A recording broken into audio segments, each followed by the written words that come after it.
l'agence So Wine présente So Wine Talks. La première série de podcasts analysant les tendances marketing et communication dans l'univers du vin et des spiritueux. Aujourd'hui, nous retrouvons le baromètre So Wine d'Ainata 2022. Le baromètre, c'est la première étude sur le comportement des consommateurs de vin, de champagne, de bière et de spiritueux en France, qui est menée et publiée chaque année depuis 2010. Cette année, le terrain s'est tenu en décembre 2021 auprès d'un échantillon représentatif de la population française de 1015 personnes, âgées entre 18 et 65 ans. La représentativité de l'échantillon a été assurée par la méthode des quotas sur la base des critères du sexe, de l'âge et de la zone géographique d'habitation. Nous reviendrons sur les résultats de cette étude en 5 épisodes focus. Pour ce troisième épisode spécial baromètre 2022, Arnaud Daffy nous parle du rapport des Français avec la bière. Déjà, Arnaud, c'est la première fois que So Wine introduit un focus sur la bière au baromètre. Et oui, tout à fait, c'était une volonté pour cette nouvelle édition, pour cette édition 2022, de faire un focus sur la bière et de comprendre quel était le rapport des Français avec la bière. On les interroge depuis plusieurs années sur le vin et sur les spiritueux. Là, on voulait comprendre aussi quel était leur rapport à la bière. Alors il s'avère, et c'est une coïncidence, que c'est aussi cette année que l'on a constaté que la bière devenait la boisson alcoolisée préférée des Français, en passant devant le vin, pour la première fois depuis l'existence du baromètre.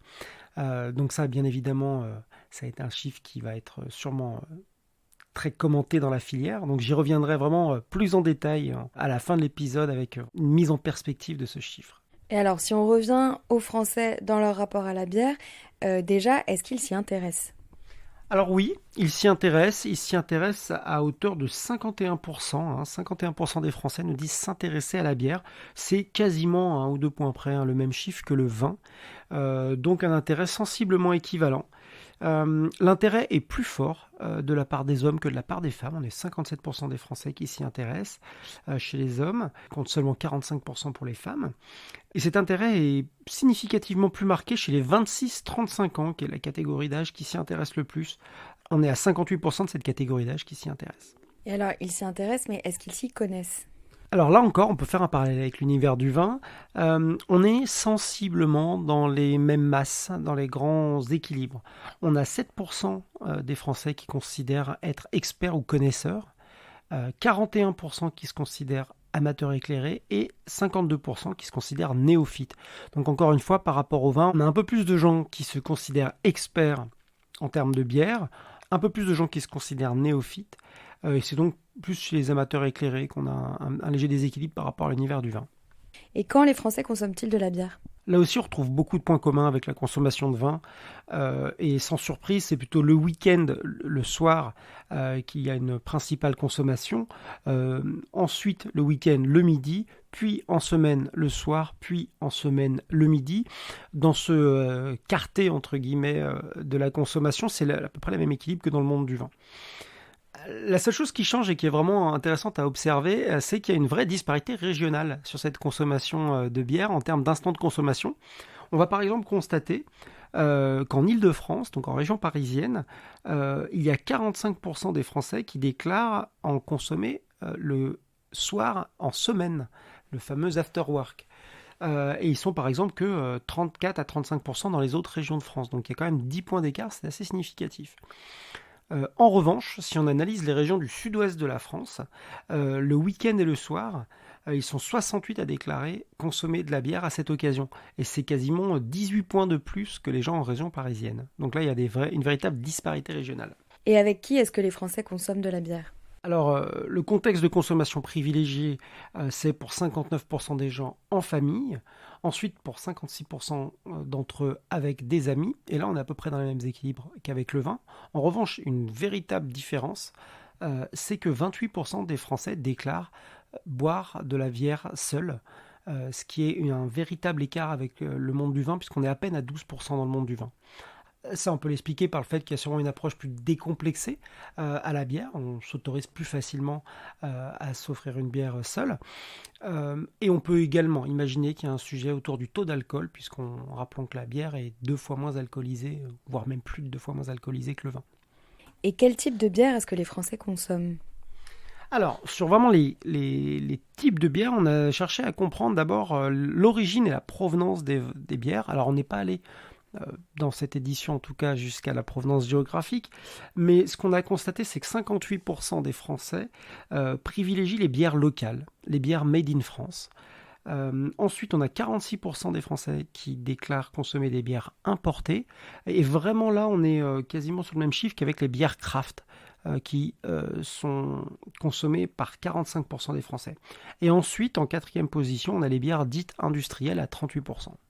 En termes de catégories de bière et en termes de couleurs, entre guillemets, de bière, on a aussi cherché à savoir quelles étaient les préférences des Français. Et alors là, il y a un plébiscite, on est quasiment à l'unanimité. 96% des consommateurs de bière déclarent consommer de la bière blonde. Ils sont 84% à consommer de la bière blanche, 74% à consommer de la bière ambrée, 73% à consommer de la bière brune. Et un point de détail qui nous semble intéressant, c'est qu'ils sont 46% à déclarer consommer de l'IPA. Cette nouvelle, enfin pas nouvelle de l'année, mais il y a quelques années seulement que cette catégorie a commencé vraiment à faire son apparition.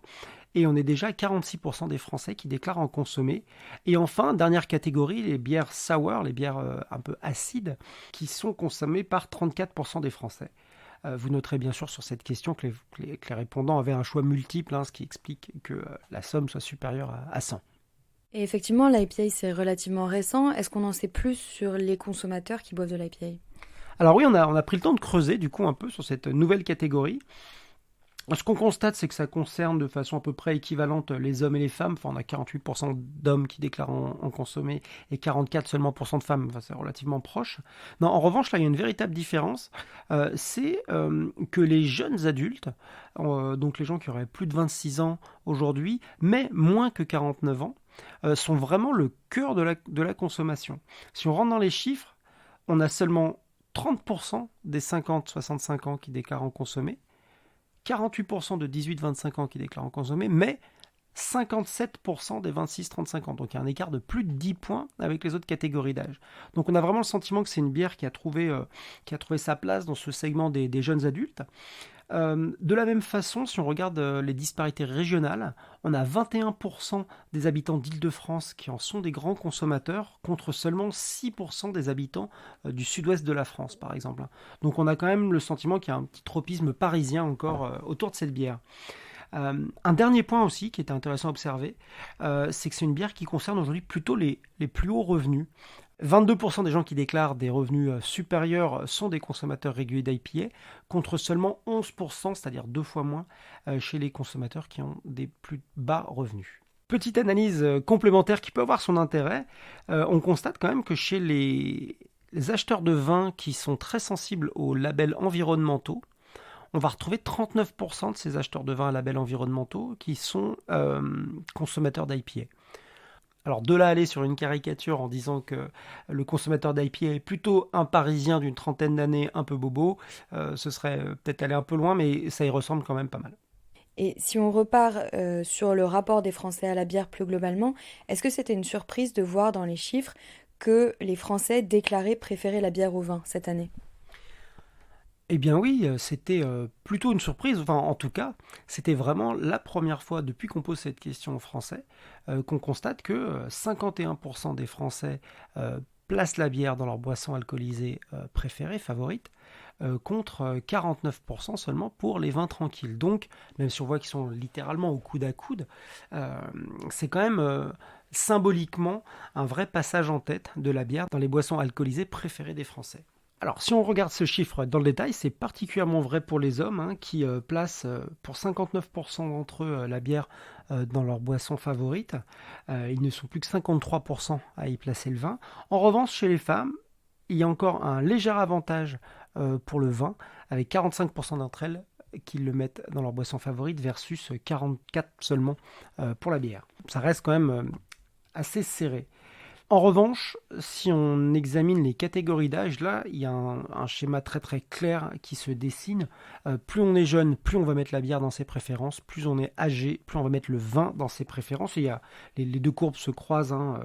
Grosso modo, 56% des 18-25 ans mettent la bière dans leur boisson favorite. Ils ne sont que 33% à y mettre le vin.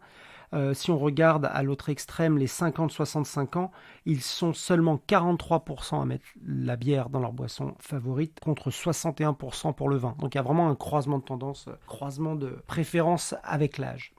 Deuxième chose qu'il est intéressant d'observer, c'est que c'est pas la bière contre le vin. Un des grands paradoxes de l'étude, c'est que plus on déclare aimer le vin, plus également on déclare aimer la bière, et qu'à contrario, moins on déclare aimer le vin, moins on déclare aimer la bière.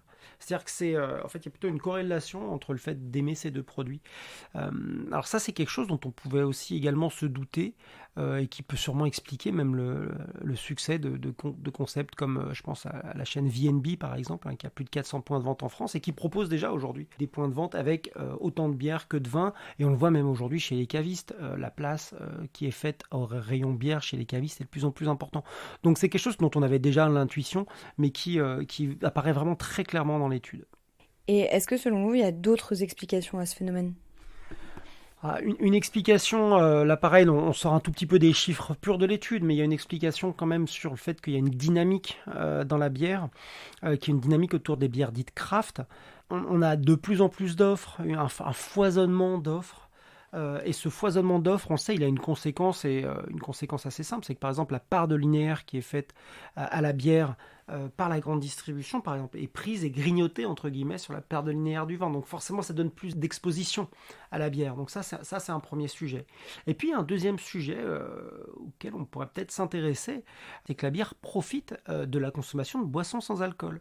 On se rappelle tous, au mois de janvier, il y a eu le Dry January. Il y a quand même plus de 20% des Français, selon une étude via Voice, qui déclaraient avoir l'intention de faire ce Dry January. Et on a beaucoup vu dans les rues, en janvier, des publicités pour les bières sans alcool. Donc en fait, la bière est de loin la boisson qui va bénéficier de cette déconsommation d'alcool. Et est-ce que vous pensez que c'est grave pour la filière vin ? Alors j'espère que la filière vin ne découvre pas ces informations. Ça faisait des années que la plupart des panels nous expliquaient qu'il y avait une déconsommation du vin au profit de la bière. Donc j'espère que ce ne sera une surprise pour personne, en tout cas, qu'on s'inscrivait dans cette tendance. Non, en revanche, je pense que c'est un vrai signal d'alarme. C'est un signal d'alerte et que la filière doit se mobiliser. Rappelons que la bière est soumise comme le vin à la loi E20, donc elle a les mêmes contraintes et les mêmes opportunités en termes de communication. Donc ça me semble un point de passage et un point de bascule intéressant qui doit vraiment appeler à une mobilisation de la filière pour regagner la part de préférence des Français. C'était la grande surprise du baromètre cette année, la bière détrône le vin en tant que boisson alcoolisée préférée des Français. Les Français l'approchent de manière plus décomplexée que le vin, n'ayant pas peur de se présenter comme experts et s'autorisant à en boire seuls. Ce succès de la bière est porté notamment par l'avènement des bières craft, avec un goût grandissant des Français à consommer des bières artisanales et locales. So Wine Talks reviendra dans quelques semaines pour décrypter à nouveau les tendances de consommation du vin et des spiritueux. En attendant, si vous avez aimé cet épisode, n'hésitez pas à le partager sur Twitter et Facebook et à lui donner des étoiles sur iTunes. À très vite.